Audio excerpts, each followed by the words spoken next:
आज जिस घर का चिराग बुझा है उसकी पूरी की पूरी जिम्मेदारी सिर्फ और सिर्फ बीजेपी सरकार की है। सिर्फ खट्टर सरकार की नहीं, किसानों के खून से हाथ प्रधानमंत्री मोदी के रंगे हुए हैं, क्योंकि किसी खट्टर की, किसी चीफ मिनिस्टर की औकात नहीं है, हिम्मत नहीं है कि अपने दम पर या अपना फैसला ले और किसानों को दिल्ली की ओर ना आने दे। ये सीधे सीधे प्रधानमंत्री मोदी का निर्देश है। अगर वो अपना हक मांगेंगे तो सरकार उन्हें बदले में गोली देगी और ये बहुत शर्मनाक है। इसकी सिर्फ निंदा नहीं होनी चाहिए। ये घटना हरियाणा सरकार के ताबूत में कील ठोकेगी और हरियाणा सरकार ये बात ध्यान रखे कि सिर्फ और सिर्फ एक किसान की मौत नहीं हुई। हरियाणा सरकार जो आज मौजूद है, ये उसकी भी मौत आज हो गई है। अपने ही देश के किसानों पर आप आंसू गैस की गोले चला रहे हैं, आप गोलियां चला रहे हैं, पैलेट गन्स चलाई गई हैं। अभी राघव ने बताया किस तरह से छर्रे पूरे पीठ में लगे हुए हैं। आप गोलियां चला रहे हैं अपने किसानों पर और उसके बाद आप कह रहे हैं कि ये जो किसान है वो अशांति फैलाना चाहते हैं। अरे अशांति तो आप फैला रहे हैं, सरकार फैला रही है। जितने बड़े मीडिया संस्थान सब अभी तक चुप हैं। वो कब बोलेंगे? जब उनके आका इस बात की पुष्टि कर देंगे कि अब माहौल बहुत गर्मा गया है। अब आप बोल दीजिए कि एक किसान की मौत हो गई, वो भी सरकार की गोली से हुआ, ये नहीं बोलेंगे। वो इस बात की पुष्टि कर ही नहीं सकते कि वो गोली हरियाणा सरकार की तरफ से चलाई जा रही है। आपने इतनी बॉडी देखी, लोगों की पीठ पे 40-40 छर्रे धसे हुए, उनको सुई से निकाला जा रहा है। ये शंभू बॉर्डर के हालात है। खनौरी बॉर्डर पे तो पता भी नहीं चल रहा था कि क्या हो रहा है। इस देश में जो सरकार है, जो पुलिस है, वो इस समय कॉरपोरेट की लठैत और उसकी कठपुतली बन चुकी है और ये आने वाले दिनों में एक बहुत बड़े आंदोलन की आधारशिला रखी जा रही है। आज जो गोलियां चली हैं, जो शहादत हुई है, वो आने वाले दिनों में एक बहुत बड़े दावानल की तरह आप देखिएगा दिल्ली को घेरेगा। और कुछ 12वीं पास लोग, कुछ ग्रेजुएट लोग जिनकी डिग्री पे भी सवाल है, उनकी टीम से शामिल होकर कुछ लोग आकर के जब उसको खालिस्तानी कहते हैं तो वो सिर्फ भारत सरकार का अपमान नहीं कर रहे हैं, बल्कि उस पूरे खालसा पंथ का भी अपमान कर रहे हैं जिसने अंग्रेजों से बड़ी लंबी लड़ाई लड़के इस देश को आजादी दिलाई। नमस्कार, मेरा नाम है निवेदिता शांडिल्य और आप देख रहे हैं मॉलिटिक्स। किसान आंदोलन से एक बहुत ही बुरी खबर आ रही है, दुखद खबर आ रही है। खबर आई है कि खनौरी बॉर्डर पे 2 किसानों की गोली लगने से मौत हो गई है। जी हां, वहां मौजूद लोग वीडियोस भी शेयर कर रहे हैं, तस्वीरें भी शेयर कर रहे हैं। बताया जा रहा है कि 21 साल के एक किसान शुभकरण सिंह की मौत गोली लगने से हो गई है।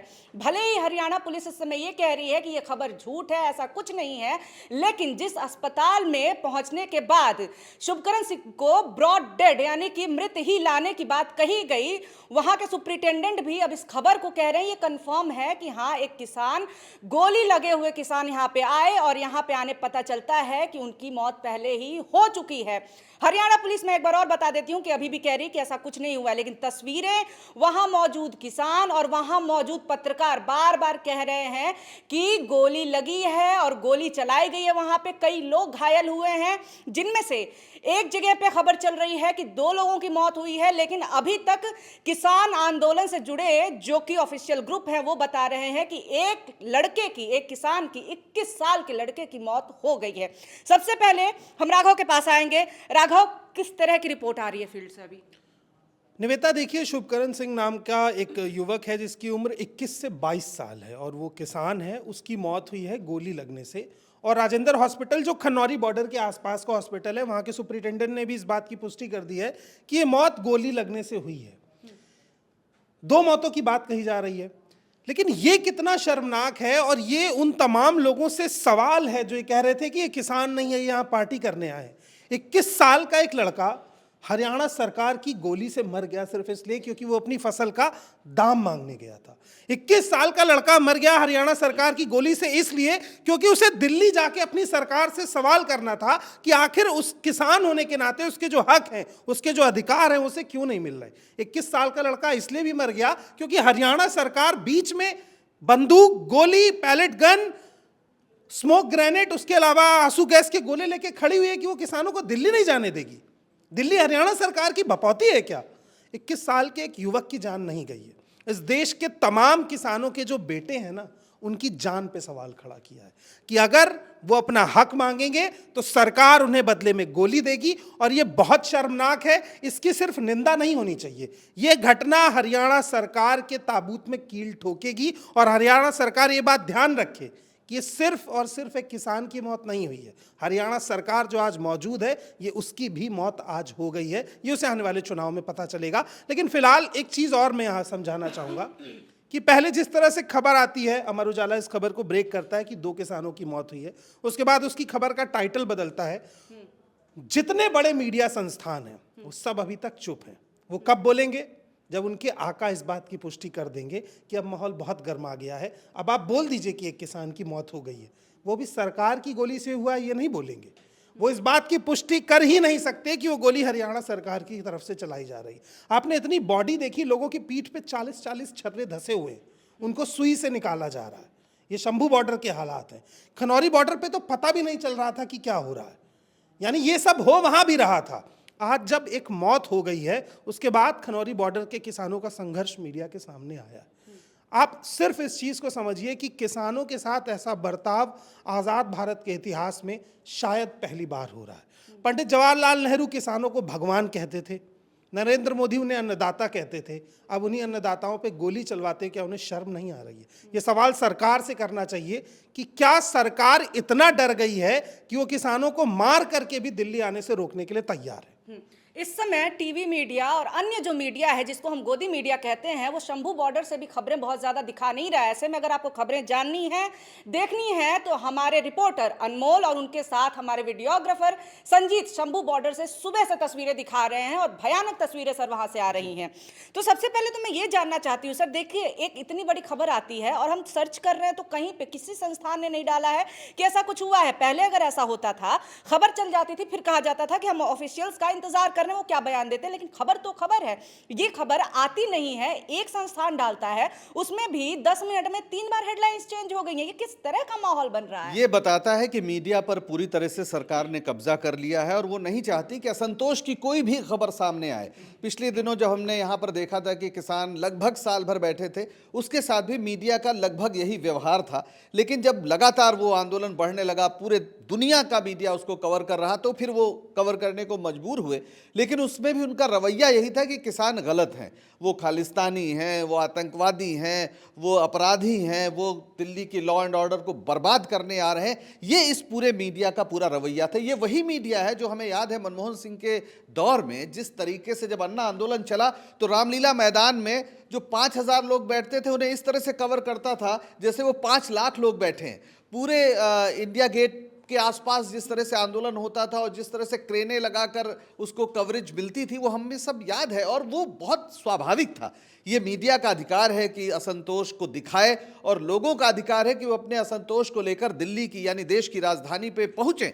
किसानों को रोकने का अधिकार क्या है? आज जिस घर का चिराग बुझा है उसकी की पूरी जिम्मेदारी सिर्फ और सिर्फ बीजेपी सरकार की है। सिर्फ खट्टर सरकार की नहीं, किसानों के खून से हाथ प्रधानमंत्री मोदी के रंगे हुए हैं। क्योंकि किसी खट्टर की, किसी चीफ मिनिस्टर की औकात नहीं है, हिम्मत नहीं है कि अपने दम पर या अपना फैसला ले और किसानों को दिल्ली की ओर ना आने दे। ये सीधे सीधे प्रधानमंत्री मोदी का निर्देश है। वो किसान आंदोलन से इसी तरह निपटना चाहते हैं। उन्होंने पिछली बार लोगों के साथ दगा किया, धोखा किया। उन्होंने कहा था कि एमएसपी पर हम एक कमेटी बना रहे हैं और जल्दी ही वो फैसला करेगी। अब वो क्या कह रहे हैं? एमएसपी का मुद्दा एक महत्वपूर्ण मुद्दा है, आप उसको तरह तरह की बातें मीडिया चला रहा है कि साहब उससे तो महंगाई बढ़ जाएगी और ये एमएसपी तो कुछ ही लोग मांगते हैं। अरे किसानों को एमएसपी मिले, इस बात की सिफारिश खुद प्रधानमंत्री ने, मोदी जी जब वो चीफ मिनिस्टर थे उन्होंने किया था। जब वो गुजरात के चीफ मिनिस्टर थे और कंज्यूमर अफेयर्स का वर्किंग ग्रुप था, उसके चेयरमैन के हैसियत से उन्होंने यही सिफारिश की थी उस समय मनमोहन सिंह से। 2014 का जो इनका घोषणा पत्र है बीजेपी का, उसमें भी एमएसपी की कानूनी गारंटी की बात थी। आज यही किसान एमएसपी की कानूनी गारंटी की मांग कर रहे हैं। एमएसपी 50 साल से दिया जा रहा, कोई नई बात नहीं है। सवाल है उसकी लीगल गारंटी की कि आप हर हाल में, अगर बाजार नहीं खरीदेगा तो आपको खरीदना पड़ेगा। एक ये ऐसी सामान्य सी बात है जिस पर कोई भी सरकार या तो निगोशिएशन करके कोई रास्ता निकालती है या फिर अगर वादा किया है तो उसे पूरा करने पड़ेगा। लेकिन ये गोली चला रहे हैं, ड्रोन से जो है वो आंसू गैस के गोले फेंके जा रहे हैं जैसे कोई युद्ध हो रहा है बॉर्डर पर।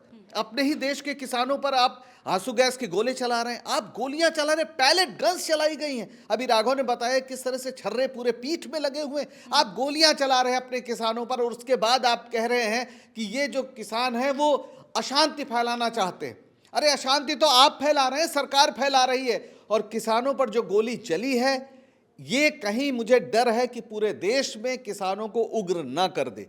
अभी तक ये जो हरियाणा बॉर्डर पर है, इस हत्याकांड, ये हत्याकांड है, जो 2 किसानों की हत्या की बात आ रही है और एक किसान का तो कंफर्म हो गया है। पुलिस इनकार कर रही है, पर क्या गोली चलाने से भी इनकार कर सकती है? क्या वो इस बात से इनकार कर सकती है कि आंसू गैस के गोले दागे जा रहे हैं? क्या इस बात से इनकार कर सकती है कि सड़कों पर कील ठोकी गई है? आप होते कौन हैं किसानों को रास्ता बंद करने के लिए? आपका अधिकार क्या है? ये सारे वो मुद्दे हैं। मुझे लगता है कि इस सरकार का जो रवैया है, ये आग में घी डालने का काम किया है, और इस देश एक बहुत बड़े किसान आंदोलन के मुहाने पर खड़ा है। और ये भारतीय जनता पार्टी की सरकार का जो भी ये रवैया है, ये उसके लिए बहुत भारी पड़ने वाला है। जी हाँ, दिल्ली को इस समय सरकार ने अपनी पार्टी का बपौती बना दिया है। अगर हम कहें कि नहीं आ सकते, क्यों नहीं आ सकते हैं, किस कानून में लिखा हुआ है? राघव, एक और चीज आपसे जानना चाहूंगी। पैलेट की बात आपने की, हमने भी देखा कि पैलेट गन वाले वीडियोस बहुत आ रहे थे, छर्रे निकाले जा रहे हैं। दूसरी तरफ हरियाणा पुलिस फैक्ट चेक करती है कि ऐसा कुछ नहीं हुआ है, और खबर चलती है कि पुलिस ने तो फैक्ट चेक कर दिया, नहीं चला है। आप वहां थे, आपने जो देखा और अब जो तस्वीरें आ रही हैं, क्या माहौल धीरे धीरे पहले से ज्यादा और बिगड़ते जा रहा है? बातचीत की बात तो हो रही है, लेकिन माहौल भी बिगड़ रहा है। और आपको क्या लगता है कि अगर यह आंदोलन चलता रहा, किस हद तक ये पहुंचेंगे? निमित्ता, देखिए, एक चीज तो मान लीजिए कि सरकार पूरी तरह से बेशर्म है, क्योंकि पिछले किसान आंदोलन में 600 से ज्यादा किसान मरे थे, उसके बारे में सरकार ने एक सवाल नहीं किया। ना उनके घर और परिवार वालों को कोई राहत सामग्री, ना कोई सहायता राशि देने की बात की गई, उन्हें शहीद भी नहीं माना गया। इस किसान आंदोलन की शुरुआत भी एक शहादत के साथ हो चुकी है। मैं इसे मौत कंसिडर नहीं करूंगा, क्योंकि मौत एक्सीडेंट में होती है, शहादत लड़ के होती है। वो किसान लड़ रहे थे, अपनी मांगे रख रहे थे, और वो शहीद हुआ युवक। सवाल ये है कि क्या सरकार इसे अपना फेलियर नहीं मानेगी जब वो कह रही है कि पैलेट गन नहीं इस्तेमाल हो रही है और लोगों के शरीर पे दिख रही है? तो हरियाणा के अंदर कौन पैलेट गन लेकर के बैठा हुआ है? ये हरियाणा सरकार के सिस्टम का फेलियर है कि वहां आ कौन गया और बॉर्डर पर? ये तो और शर्मनाक है ना कि आपका सिस्टम जिस चीज को कंसिडर नहीं कर रहा है वो हो रहा है। बात सिर्फ इतनी सी है कि हरियाणा सरकार अपनी कुर्बानी दे करके प्रधानमंत्री मोदी की सरकार को बचाना चाहती है। हरियाणा सरकार वो ढाल बन रही है जो किसानों को दिल्ली आने से रोकेगी और अपनी शहादत देगी, क्योंकि जो 370 सीट का जुमला छोड़ा गया है, अगर किसान दिल्ली आ जाते हैं तो ये आंकड़ा 200 भी पार नहीं हो पाएगा। ये बात प्रधानमंत्री को पता है, इसीलिए उनकी पूरी शक्ति इस समय हरियाणा पंजाब के बॉर्डर पर लगी हुई है कि किसी तरह ये किसान दिल्ली ना आ जाए, क्योंकि ये 1 साल अगर फिर से बैठ गए तो ये बात मुश्किल नहीं कि प्रधानमंत्री मोदी जो प्रधानमंत्री है उन्हें दोबारा गुजरात में जाके मुख्यमंत्री का चुनाव लड़ना पड़ जाएगा। सर, अभी जो आपने देखा होगा कि कल खूब वीडियो चला, एक पुलिस अधिकारी, उसे खालिस्तानी बोलते हैं भाजपा के लोग। आपने सुना वो किस तरह से नाराजगी जताते हैं। इस समय जो किसान आंदोलन चल रहा है उसके बाद से, और पिछली बार भी हमने ये देखा कि पगड़ी वालों को खालिस्तानी की नज़र से देखा जाए। जैसे टोपी, जालीदार टोपी हो तो तुम तो मुसलमान भी नहीं, आतंकी सबसे पहले सोचा जा रहा है। तो क्या उस जालीदार टोपी के बाद से पगड़ी की ये सांस्कृतिक छवि ये खराब काफी लंबे समय तक के लिए हो जाएगी? और सरकार जिस तरह से करवा रही है, ये सरकार ही करा रही है, भारतीय जनता पार्टी की पूरी ट्रेनिंग में है। अगर मुसलमान कोई अपने साथ हुए अन्याय का सवाल उठाता है तो आतंकवादी है, आदिवासी सवाल उठाता है तो नक्सलवादी है, अगर सिख कहीं दिखाई पड़ गए किसी आंदोलन में तो आतंकवादी है। बताइए, एक IPS ऑफिसर को जो पगड़ी बांधे हुए है, आप उसको खालिस्तानी उसके मुंह पर कह रहे हैं। भारतीय जनता पार्टी के कार्यकर्ताओं में यह साहस आता कहां से है? ये उस लंबी ट्रेनिंग से आता है जहां आप अल्पसंख्यकों के खिलाफ या मोदी सरकार के खिलाफ असंतोष व्यक्त करने वाले किसी भी व्यक्ति को देशद्रोही करार देने का जो एक रवैया है, ये उससे आता है। और पूरी दुनिया के तानाशाहों का यही रूप होता है। जब तानाशाही आती है तो यही करती है, जो भी उसके सामने सवाल उठाता है वो कहता है कि आप देशद्रोही हैं, आप देश के खिलाफ हैं, आप एक सरकार के खिलाफ होते हैं लेकिन वो आपको देश के खिलाफ बता रहे हैं। इस देश में किसानों ने अथक कुर्बानियां देकर पेट भरा है, ये देश का आत्मनिर्भर बनाया है खाद्यान्न के मामले में। ये सामान्य उपलब्धि नहीं है, ये बड़ी मुश्किल से संभव हुआ है। इन किसानों ने अपना खून पसीना बहाकर धरती का सीना फाड़ा है, तब जाके अनाज उगा है इस देश में, और अपना भी सीना उन्होंने गलाया है, रात दिन जाड़े, गर्मी, बरसात। अभी आप देख लीजिए, किसान उत्तर प्रदेश की ओर चले जाइए, रात भर अपने किसान खेतों की रखवाली कर रहे हैं, क्योंकि आवारा पशुओं की जो पूरी समस्या थी उसे एक धार्मिक समस्या बनाकर योगी सरकार क्या कर रही है हम सब जानते हैं। किसान आज त्राही त्राही कर रहा है, और अगर वो फसलों की अपनी न्यूनतम गारंटी मांग रहा है, उसकी कीमत की न्यूनतम गारंटी मांग रहा है, कानूनी गारंटी मांग रहा है, तो कोई नई बात नहीं कर रहा है। स्वामीनाथन कमेटी का C2+50% का फॉर्मूला भारतीय जनता पार्टी ने लगातार उसका स्वागत किया है। खुद प्रधानमंत्री ने स्वागत किया है जब वो मुख्यमंत्री थे, जैसा मैंने बताया। तो आज ऐसी मांग करने वालों पर गोली चलाने का क्या मकसद है? सीधी सी बात यह है कि आप कॉरपोरेट्स के हाथ के खिलौने बने हैं। इस देश में जो भारत सरकार जिसको हम कहते हैं, वो दरअसल कॉरपोरेट्स की कठपुतली सरकार है। क्योंकि कॉरपोरेट इसके खिलाफ है कि बाजार पर कब्जा, कृषि बाजार पर या कृषि मार्केटिंग पर कब्जा करने की जो उसकी योजना है, उसकी राह में ये किसान खड़े हैं, तो इनके सीने में आप गोलियां दाग रहे हैं। इस देश में जो सरकार है, जो पुलिस है, वो इस समय कॉरपोरेट की लठैत और उसकी कठपुतली बन चुकी है, और ये आने वाले दिनों में एक बहुत बड़े आंदोलन की आधारशिला रखी जा रही है। आज जो गोलियां चली हैं, जो शहादत हुई है, वो आने वाले दिनों में एक बहुत बड़े दावानल की तरह आप देखिएगा दिल्ली को घेरेगा। बिल्कुल। एक चीज और मैं जोड़ना चाहूंगा, जिस तरह से ना एक आईपीएस अधिकारी, वो जब आईपीएस बनता है तो सरकार के लिए उसको बड़ी लंबी पढ़ाई करनी पड़ती है इस पद के लिए, और कुछ 12वीं पास लोग, कुछ ग्रेजुएट लोग जिनकी डिग्री पे भी सवाल है, उनकी टीम से शामिल होकर कुछ लोग आकर के जब उसको खालिस्तानी कहते हैं, तो वो सिर्फ भारत सरकार का अपमान नहीं कर रहे हैं, बल्कि उस पूरे खालसा पंथ का भी अपमान कर रहे हैं, जिसने अंग्रेजों से बड़ी लंबी लड़ाई लड़के इस देश को आज़ादी दिलाई है। उसमें सब शामिल हैं, उसमें मुस्लिम भी शामिल है, सिख भी शामिल है, हिंदू भी शामिल है, मुस्लिम भी है। लेकिन ये बड़ा शर्मनाक है कि किसी पार्टी का कार्यकर्ता एक आईपीएस अधिकारी को खालिस्तानी कहता है और उस पार्टी की तरफ से एक सिंगल स्पष्टीकरण भी नहीं आता है। यानी वो पार्टी इस पूरी साजिश में मौन रूप से शामिल है। मौन का मतलब हाँ है, क्योंकि अगर आप स्पष्टीकरण नहीं दे रहे हैं, असल बात यह है कि पंजाब में सरकार बदलने से पूरी भारतीय जनता पार्टी बौखलाई हुई है, और जहां जहां इनकी सरकार नहीं है, ये आप दिल्ली में भी देखते हैं, पंजाब में भी देखते हैं, इससे पहले आप राजस्थान में कितनी सांप्रदायिक घटनाएं हो रही थी, अब हो रही हैं, अब होंगी भी नहीं, क्योंकि ये इनकी टूल किट है, और वही टूल किट आप पंजाब में इस्तेमाल कर रहे हैं। लेकिन पंजाब के लोग बहुत समझदार हैं, वो धार्मिक विवाद में नहीं फंसेंगे।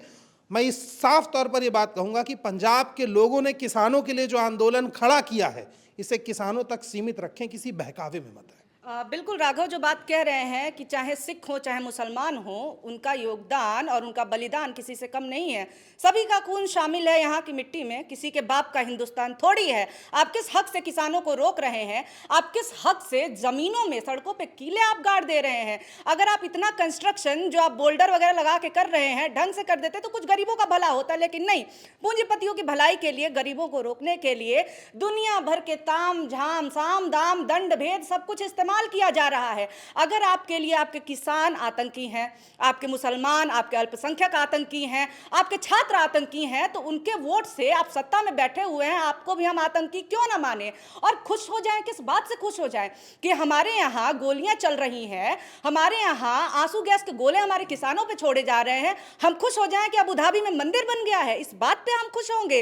ये सरकार तमाम जो प्रचार तंत्र रच रही है, उसका नुकसान अब देखने को मिल रहा है। आप ये देखिए, मीडिया खबर चला रही है कि किसान अड़ियल हैं, किसान अड़े हुए हैं, सरकार तो बातचीत कर रही है। बातचीत ऐसे होती है, गोलियां चला करके आप बातचीत की बात करेंगे? आप आंसू गैस छुड़वा रहे हैं और फिर आप कह रहे हैं कि नहीं नहीं हम तो बातचीत करना चाहते हैं। अगर इस समय आप देखें, पुलिस जो है वो कह रही नहीं नहीं ये तो बात झूठ है, किसी की मौत नहीं हुई है। इन आंकड़ों पे हमें भरोसा क्यों नहीं है? क्योंकि पिछली बार जब 700 किसान मरे, सरकार ने बोला हमारे पास आंकड़े नहीं हैं। एक किसान का आंकड़ा आपके पास कहां से होगा? लेकिन अगर ऐसा हुआ है और जैसी तस्वीरें आ रही वो बेहद शर्मनाक है। खैर, अगर ये वीडियो आपको अच्छा लगा हो तो वीडियो लाइक जरूर करें और हाँ, हमारे चैनल को सब्सक्राइब भी कर दें। बहुत शुक्रिया, बहुत धन्यवाद।